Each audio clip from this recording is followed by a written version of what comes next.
anehnya Pak, ada orang atau bahkan kiai yang membela sesajen Pak. Katanya, apa sisi kesyirikannya? Ya ente nggak paham masalah syirik masalahnya.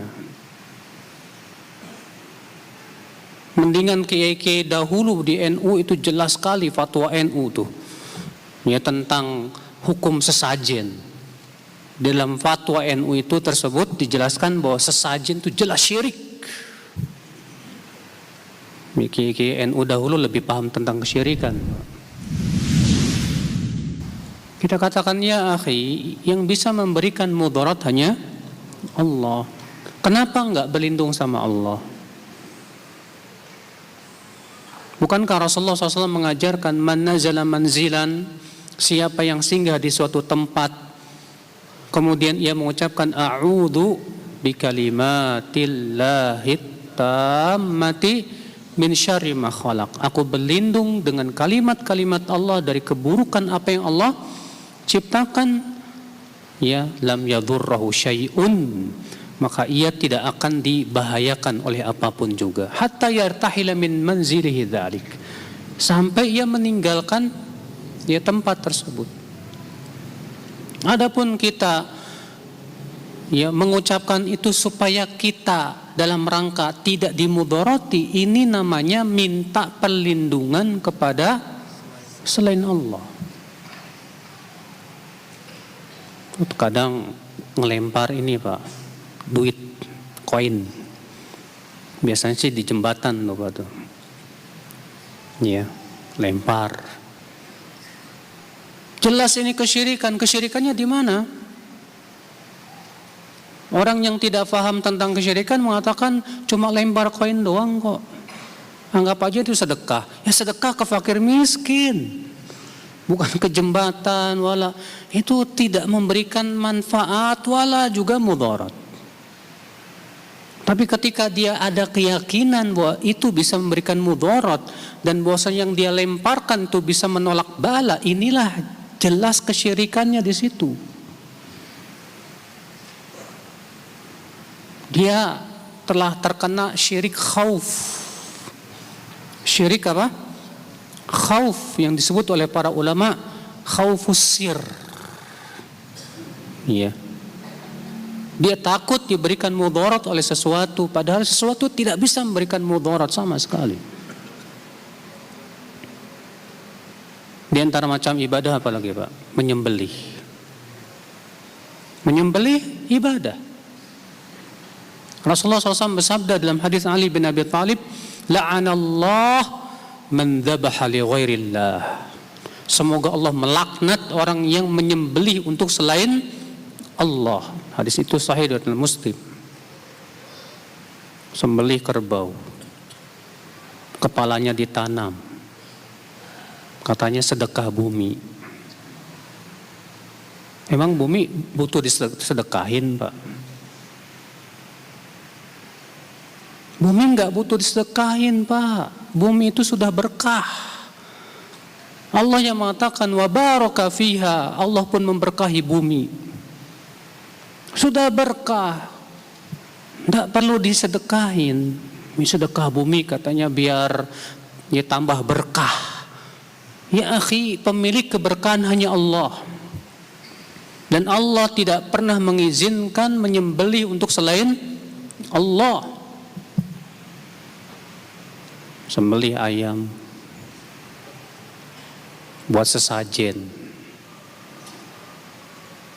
Dan anehnya Pak, ada orang atau bahkan kiai yang membela sesajen Pak.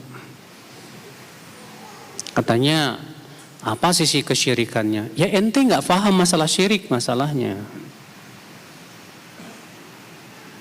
Mendingan kiai-kiai dahulu di NU itu jelas sekali fatwa NU tuh. Ya tentang hukum sesajen. Dalam fatwa NU itu tersebut dijelaskan bahwa sesajen itu jelas syirik. Kiai NU dahulu lebih paham tentang kesyirikan. Iya. Itu coba kenapa tidak jadikan rujukan, itu jelas kesyirikan kok itu. Yang hakikatnya adalah apa? Memalingkan ibadah Ya, di mana sesajen itu tujuan untuk apa sih? Untuk menolak bala.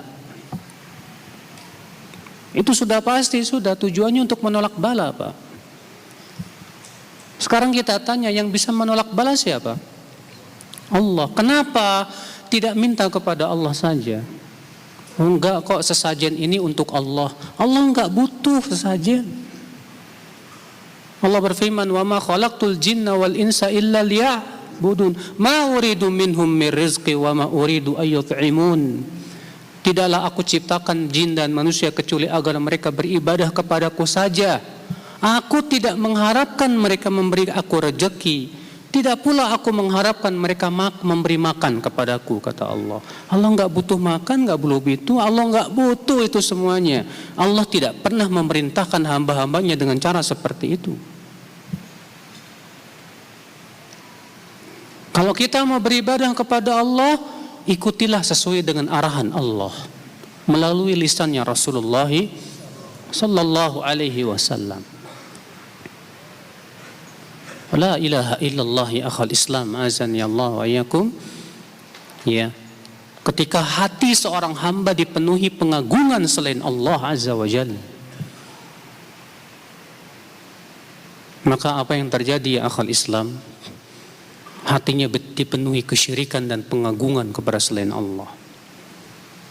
Maka ini la ilaha illallah, pahami betul hakikat la ilaha illallah itu bahwa semua ibadah hanya milik Allah. Makanya Imam Al-Qurtubi ya ketika menafsirkan makna la ilaha illallah, beliau berkata apa? Ai la ma'budu bihaqqin illallah.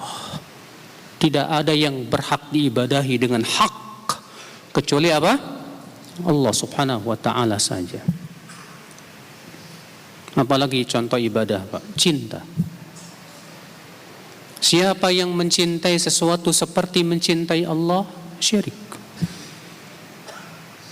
Allah berfirman, wa minan nasi man yattakhidhu min dunillahi andada yuhibbunahum kahubbillah. Di antara manusia ada yang mengambil selain Allah tandingan-tandingan. Mereka mencintai tandingan itu seperti mencintai Allah. Mencintai tandingan itu seperti mencintai apa? Allah subhanahu wa ta'ala. Maka kalau seseorang mencintai sesuatu dan cinta yang sampai kepada derajat syirik, itu cinta yang disertai dengan apa? Ya, khudu wa tadallul, ketundukan dan kepatuhan. Adapun cinta yang tidak disertai itu, ini belum sampai kepada cinta yang disebut dengan ibadah, Pak. Makanya kata Syekhul Islam Taimiyah rahimahullah, ya, yang namanya ibadah harus ada padanya dua perkara. Yang pertama cinta, yang kedua yaitu khudu dan tadallul, ketundukan dan kepatuhan. Adapun kalau itu tidak ada, maka ini belum sampai kepada derajat apa? Ibadah. Iya. Nah, pahami saudaraku, apa saja macam-macam ibadah yang harus hanya untuk Allah saja, tidak untuk selain Allah subhanahu wa ta'ala. Jangan palingkan ibadah-ibadah itu kepada selain Allah. Gunung ciptaan Allah, dia tunduk hanya kepada Allah. Dia meletus atau tidak meletus semua dengan perintah Allah. Iya. Tidak perlu dikasih sesajen gunung itu, Pak. Kalaulah sesajen itu bisa menolak bala dari gunung, seharusnya dia bisa menolak orang yang membuangnya dong. Ketika ada yang ngebuangnya, dia nggak bisa ngapa-ngapain juga. Kalau itu saja dia tidak bisa melindungi dirinya sendiri, gimana mau melindungi kita? Mau melindungi dari gunung meledak. Allah subhanahu wa ta'ala yang memiliki urusan ini. Masalah gunung meletus apa enggak itu urusan Allah azza wa jalla. Kenapa kita tidak taubat kepada Allah, tidak mentauhidkan Allah, tidak beramal saleh, beriman kepada Allah, Dengan cara seperti itu Allah mampu untuk menahan gunung-gunung tersebut untuk tidak meledak. Laut siapa yang menciptakan? Allah. Laut tunduknya kepada Allah Azza wa Jalla. Laut tidak butuh Pak persembahan berupa apa?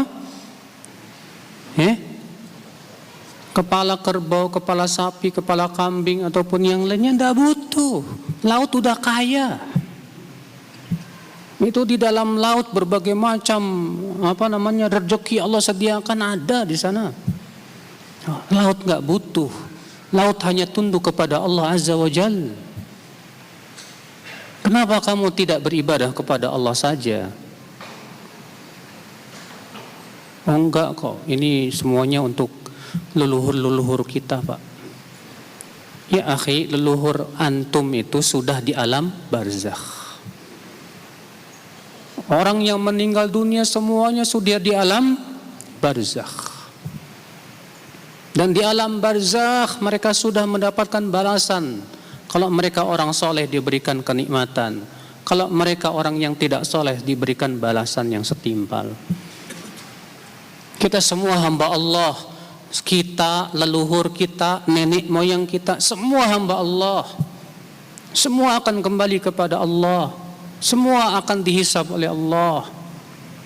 Kewajiban kita sembahlah Allah saja. Jauhkan kesyirikan. Sadari bahwa kita ini makhluk yang Allah ciptakan, saudaraku. Maka aneh sekali ya. Kambing yang menciptakan Allah, kerbau yang menciptakan Allah, sapi yang menciptakan Allah, dipersembahkan kepada selain Allah. Jangan salahkan kalau Allah murka.